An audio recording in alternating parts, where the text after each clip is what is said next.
Hi everyone, doing this quick video just to give you an update on the budget. So now the opposition's given their reply, we have a better understanding exactly how and what is probably going to come and go through. So it isn't comprehensive, this little video, but under the budget right at the moment there is a bank levy that the opposition says they don't oppose, but they don't want the banks to pass it on to anyone at all, and we all know that somehow, one way or another, we'll end up paying for it.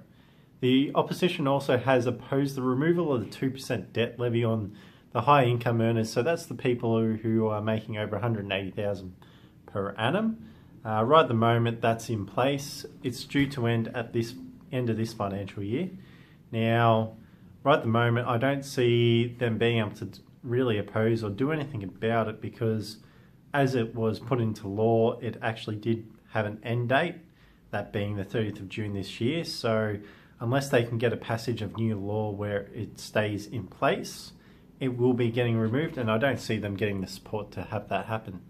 So if it all goes ahead as planned, this budget, the big winners are going to be the first home buyers due to the first home super saver scheme, people downsizing, and small business. So what are some of the things that are coming through? So to help with housing affordability, the government's proposed putting in contributions to super from downsizing a home with no real restrictions on it either. So basically it'll be applying to anyone that's 65 or older, per person, $300,000 each.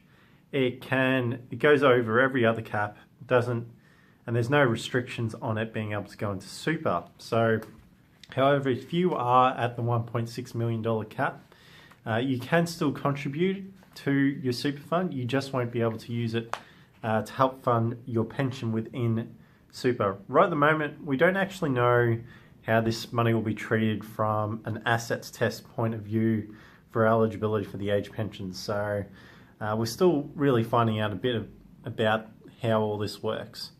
There's first home super saver scheme. So I don't mind this one. So the idea of this is to help young people save a bit of a deposit tax effectively. Right at the moment, the opposition opposes this. So I'm not sure if this will come through in its current format. So basically what it allows people to do if they haven't owned a home before is salary sacrifice up to $15,000 a year and a total of $30,000 count towards super. So still gets taxed at 15%, but it then goes into an account basically managed separately within a super system and is taxed like super, which then they can draw to buy their first house. Now, the withdrawals do get taxed, they're not completely tax-free. There's a 30% tax offset though that comes with them. So there might be some good things we can do with that, and some of the people who still haven't bought a house, that could be really good.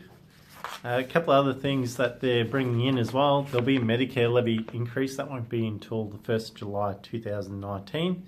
It's another 0.5%. Good thing for small businesses is they've kept the $20,000 straight away immediate deduction for eligible assets. So assets that are under $20,000, be able to write them off again coming into next financial year.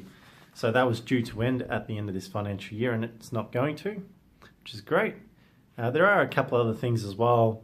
Opposition seems to oppose reducing help thresholds and rates. So for those of you who still have some help or HECS debt, they do propose to actually reduce those thresholds in 2019 financial year. Opposition seems to oppose it. And there are a range of impacts in Social Security as well. That's all on our little thing that'll be going out with this video as well.